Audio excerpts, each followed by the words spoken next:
Yo! What is good? Welcome back to Josh on Point mga pare. So ngayon ang pag-uusapan natin, yung mong business-minded. Mag-iingat ka dyan. Okay, ready ka na? Hit mo na yung like button, share mo na rin, and let's go! Bad boy shake alla kill, ako 10 toes down.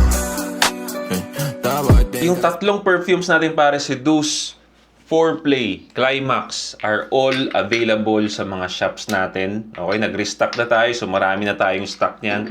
Ang sold out natin is yung Bad Boy Trinity. Okay, pero nasa production na to, ginagawa na siya. So hintay-hintay lang ng konti. And also yung aftercare natin pare, para saan ba to? Pampabango to pare. Kung anong gusto mong pabanguhan, kotse mo, helmet mo, unan, bago magbendjulan. Bago magbembangan at after magbembangan, okay to pare, no? So, di ba, para pampabango bro. Gusto ko ma-influence sa ating mga kalalakihan, yung laging mabango. Mukhang mabango at amoy mabango, galaw mabango. May class nga eh. Link nasa description. Kung meron kayong mga problema dyan or gusto nyo marinig yung opinion ko, go ahead, send me a message sa Facebook. Binabasa ko yan. Hi Sir Josh. Funds problem. Please hide my identity. Nagka-problema kasi si Mrs. sa business. Bigasan which is nalugi siya ng 300k. Malaki nun ha. Malaki yun. 300k total sa iba't ibang tao. Then inako ko yung dalawang tao, ako magbabayad. No?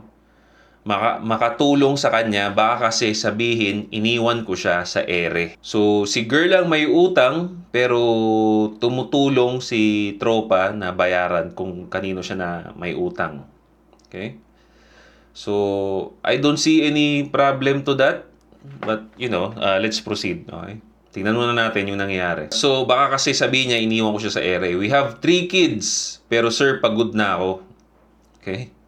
3 anak na pare. So way in too deep na to bro. No? Masyado ka nang malalim sa relasyon na to bro. Way back 2023 nagka-problema din siya. Almost 300k din. Okay, 300k din sa business na lugi din. Bigasan din siya.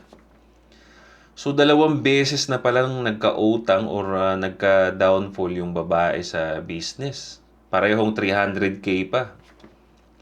Right? Medyo mabigat na to bro. 600k. Usually mga nagkakautang ng 600k, ito yung mga sobrang malalaking business na. Okay? Malalaking business na to. Which 3 tao naman ang kinargo ko way back 2023. Again, dahil mabait si tropa, kinargo niya yung 3 tao na nagkautang yung misis niya. Siya daw ang nagbabayad. Plus, ngayong 2025, 2 tao naman ang kakarguhin ko, Sir Josh. Okay. Please hide my identity. Pagod na ako mag-suffer. Naawa lang ako sa mga bata. Pinilit ko maging maayos kami. Kakabalikan lang namin this August 2025 kasi nakiusap siya para sa mga bata. Naisip ko baka kaya siya nakipag-usap dahil ganun magbabayad na naman ng utang. Okay? Hindi ko alam kung babalikan ko pa ba to para sa mga bata, pero hanggang ngayon, hanggang kailan ako ganito. At the age of 26, 13, 27, nasa 100 plus na sana pera ko, kaso wala, nasunog sa walang kwentang bagay. Napakabata mo pa pare. 27 years old, you have this kind of debt. May ganito na kayong utang, 3 na anak ninyo, bro. Nakikita ko siya as challenge sa buhay. Pero sometimes kasi pare, ang challenge, minsan pinipili na rin yan eh. Pinipili at pwedeng ma-minimize yung problema ng isang challenges depende sa magiging galaw mo. So maraming pwedeng iwasan para yung maliit na problema ay hindi na lumaki. In my case, kung ako nasa kalagayan mo bro, meron ako mga bagay na iiwasan na talaga. Okay? Ano yun? Sige, tuloy pa natin yung storya niya, no? So, at the age of 26, turning 27, nasa 100 plus na sana pera ko kaso wala, nasunog, walang kwentang bagay kasi hindi ko siya pinapakailaman sa business niya. Dahil pag tinatanong ko, nagagalit. So, ako, para hindi magalit at wala kaming pag-awayan, di ko na tinatanong. O, di ba? Si girl, pag nagbibigay ng advice yung lalaki, nagagalit at ayaw. Ayaw magpakailam nung babae sa business niya.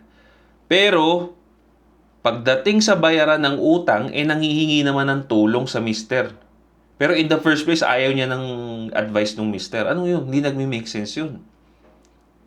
Tama ba, pare? Para bang, pagdating sa problema, no? Parang hahanapin mo lang ako pagka may suntukan. Kunyari sa tropa, no?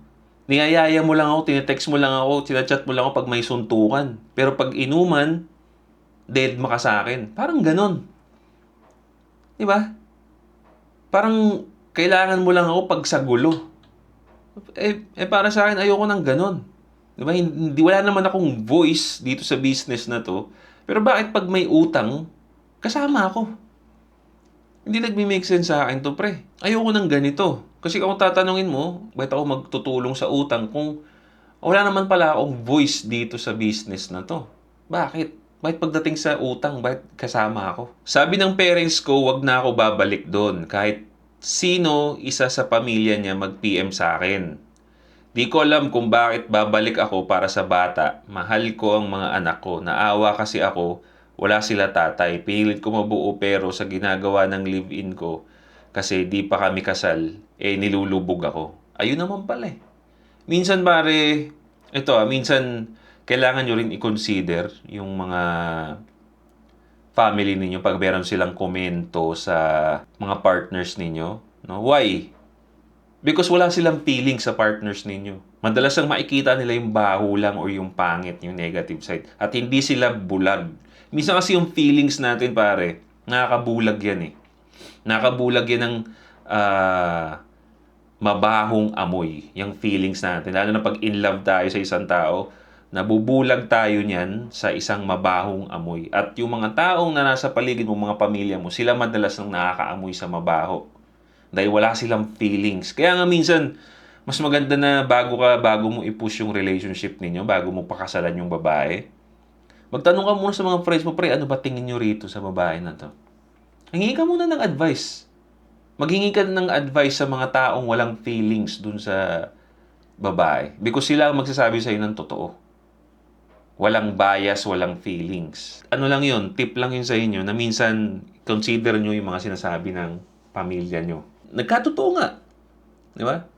Kailangan ka lang niya pag may utang siya. At nadadamay tuloy yung growth mo bilang tao, bilang lalaki. Di ba?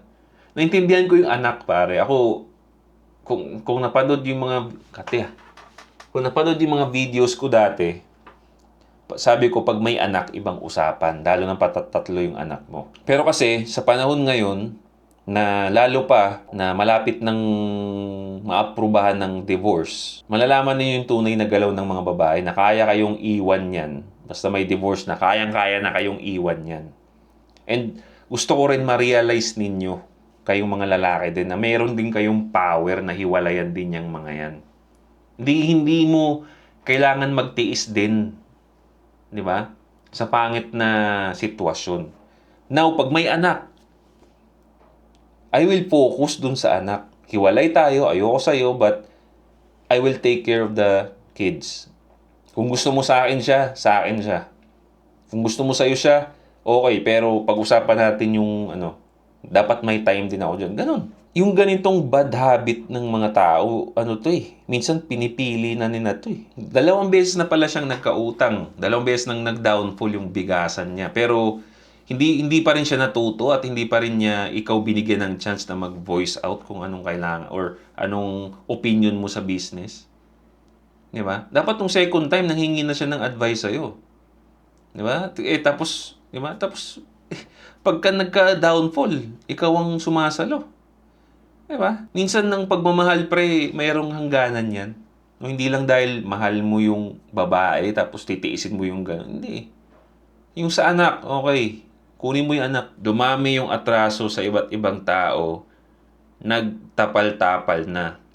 Hays, di ko na iniisip kasi nandito na ako sa parents ko. Yung anak ko lang ang inaalala ko. Pero shoulder ako ng 2 tao, which is tig 20k, so bali 40k ang babayaran ko.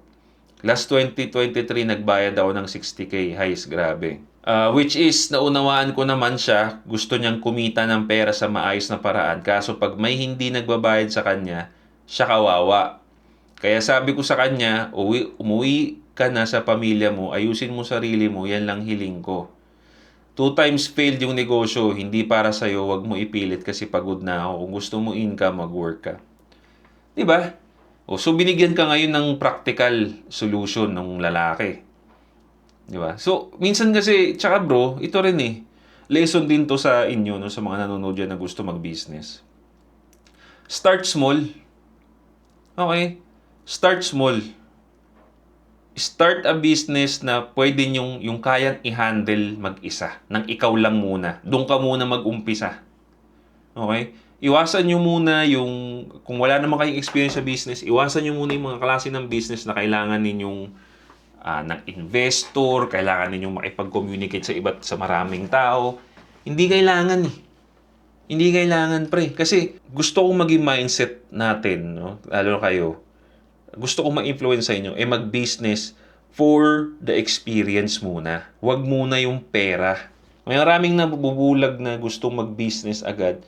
Gusto mag-invest ka agad ng malaki. Gusto agad ng malaki ang business kasi hindi dahil sa experience, gusto ka agad malaki yung balik. Ang nangyayari, sila yung malaki rin ang baksak, masakit din ang baksak. Okay? When I start my business, pare, yung business ko, ang puhunan ko lang dyan is nasa 30K.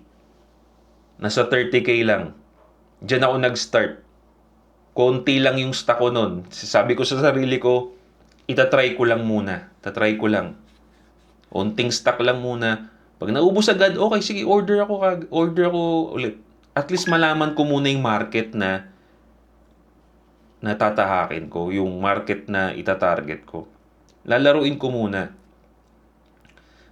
Now, maraming magsasabi dyan na hindi, takot ka . Well, talagang takot ako. Bakit? Pera yun . Pinaghirapan ko yun . Diba? Minsan, tsaka, di ba? Akala namang pumasok ako sa tagti 300K kagad, 500K kagad na business, wala akong alam. Wala naman akong background sa business . Pamilya ko, hindi naman nagbi-business. So, ang galaw ko, gusto lang matuto muna, hindi para kumita. Yun ang gusto kong maging mindset din ninyo, no? Para maiwasan yung mga ganitong shit. Tsaka minsan, magtrabaho ka muna. No? Huwag ka muna mag-isip ng business. Trabaho ka muna, try mo muna. No? Try mo muna mag-work. Doon ka kumuha ng puhunan para wala kang inuutangan. Doon ka kumuha ng puhunan sa kung saan ka galing, kung saan ka nagtatrabaho. Ganun yung ginawa ko . Yung puhunan ko, hindi ko inutang yun. Sa sweldo ko yun. Diba? At least, wala akong utang. At the end of the day, wala akong iniisip. Business ko lang. Wala akong utang. At matatawag ko na nasa small business pa rin ako. Pero, nagkakaroon ako ng experience pare. At the same time, tumutubo naman. Till now, may mga patawag siya sa barangay. Hindi ko na sinasamahan kasi busy ako sa work. Nag-PPM sa akin relatives niya, samahan ko daw sa barangay. Di ko pinapansin kasi mas tinututukan ko yung trabaho ko para ipangbayad dun sa 2 tao. Mali po ba or tama? Wait ko po sagot niyo, Sir Josh. Para sa akin, tama. Ikaw ang pumapasok sa problema. Siya ang babae yung pumasok sa problema na yan. Okay? Nag-try ako, kasi ilalagay ko yung sarili ko dito. No? Nag-try ako mag-voice out sa'yo ng dapat mong gawin. Ayaw mo nung advice ko. Bakit kung biglang nag-shit yung sitwasyon mo, bakit kailangan mo ko? Samantalang bago mag-start to, nagbibigay ako sa'yo ng advice. At least kahit pa paano, pag nag-downfall, kasalanan ko or may kasalanan ako kasi may advice ako dun sa ginawa mo . Wala, ayaw mo. It's all you. It's on you. Lahat yan sa'yo. Ikaw ang umano niyan. Diba? Sanay kasi itong mga to na merong masasandalan . Kaya wag mong ibigay, wag ka magpasandal. Kasi the more na lagi kang nandyan sa kanya, the more din na magre-rely sa'yo yan. Magiging linta na yan. Lahat ng problema mo, ikaw na ang sasalo dyan. Ayoko ng ganung babae. Yung puro problema yung dala. Halos doble kayod ako way back 2023 kasi 60K in 2 months halos di ako nagpapagupit. Nagpabayaan ko na sarili ko, pero this time di na ako papayag mapabayaan sarili ko. Magtatabi ako para sa sarili ko. Ang work ko, deliver rider, which is above minimum naman ako. Ang masasabi ko lang, pag dito sa parents ko, nakakain ako ng maayos at may nakakausap ako, may nalilibangan ako at nakatulog ng maayos. Unlike noong 2023, grabe. O biruin mo, rider ka lang. I mean, hindi ko ibig sabihin lang as mababa. Inalitulad ko yung trabaho niya doon sa utang nila.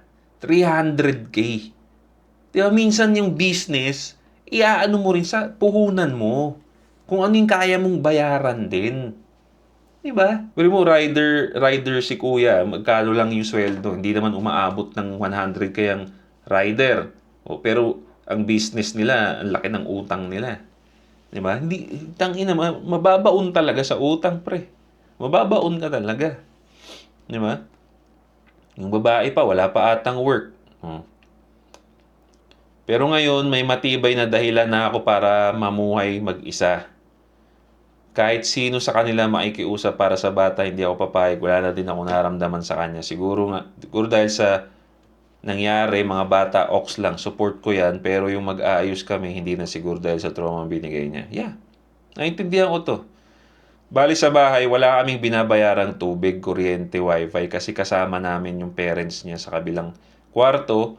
Second floor yung sa mga parents niya nagbabayad ng monthly bills. Tapos yung mga alahas namin, ng live-in ko, nakasangla na sagad. Ito bro, minsan talagang pagka nakikita mong nasa tao ka na puro problema yung binibigay sa'yo, yung tiis, hindi pwede na yan. Wala nang tiis. Okay? Wala nang tiis-tiis, pare. Kasi pag it's the other way around, madali nilang maiiwan ikaw, pare. Lalo na pag sila rin sumasalo. O kunyari, babae, ikaw yung na-fucked up yung business. Siya, sasalo ng utang. Gagawin niya ba yun sa'yo? Malamang hindi. But gusto ko lang malinaw tayo dito. No? Hindi ko sinasabi, dahil sa kwento na hindi ko sinasabi na huwag kayong magtitiwala sa mga partners ninyo na kung gusto nila mag-business, baka mawalan kayo ng tiwala dahil sa kwento na to. Hindi ganun. Okay? Ang gusto ko lang, kung magbi-business, yung alam na kaya. Yung within the budget din. Yung alam ninyong kaya ninyong bayaran kung sakaling malulugi. Start small. Okay? Nalala ko yung kwento ni Kong at saka ni V. Si Kong TV. Ang alam ko, ang pagkakaalala ko, may kwento sila kung paano nag-start yung business ni V. Parang nangutang si V kay Kong ng, I think, correct me if I'm wrong, it's 10,000. No? Nakalimutan ko na yung exact amount, pero pagkakaalala ko parang 5-digit lang yon. 5-digit yung inutang niya. Tapos nakita nyo naman yung business ni V ngayon. Ang laki na. Bakit? Bakit naging ganun? Nag-start small lang si V. Diba? So, tama yung galaw nilang dalawa. Nag-work pa rin talaga. Lalo na pagka nagtitiwala ka sa partner mo na magpapautang ka. Sige, sige, ito pera, business ka. Pero yung kaya ng budget, hindi yung pipilitin yung mag-business ng malaki-laki. Tapos, at the end of the day, utang pala. Magkakautang pa kayo. Diba? Again, this is more of a business tip. No? Dream big, start small. Diba? Ang alam ko, don't blame the kids yun eh. So, yun ang lesson doon, pare. Ang advice natin kay tropa, no? Focus on your kid. Focus on your child, pare. Yun na lang. Kalimutan mo na yung babae na yan kasi sakit lang sa ulo yan. Kumbaga, lalapitan ka lang yan dahil gusto niya ng katulong pambayad sa tropa niya. And it shows. Yun naman ang pinapakita niya eh. Tinarayin mo naman tumulong, pre. Diba? Ginawa mo yung part mo. Kasi importante, bro, tatandaan ninyo, gawin ninyo yung part ninyo. Tayo mga lalaki, gawin niyo yung trabaho niyo rin. Pero pag nangyari na naman ulit at hindi sumunod sa gusto mong mangyari, wala na, hands off na tayo doon. Focus on your child, no? Maging responsable ka sa anak mo, kahit doon na lang. Ipakita mo sa kamag-anak niya na ready kang suportahan yung anak mo 100%. Kahit sa'yo patirahin, dapat kaya mo. Comment down below, pare, anong masasabi niyo doon sa ganong klase ng sitwasyon? No? May ganito ba kayong klase ng sitwasyon? Paano ninyo na-resolve? Okay, comment down below, mga pare. This is Josh on Point. See you next time.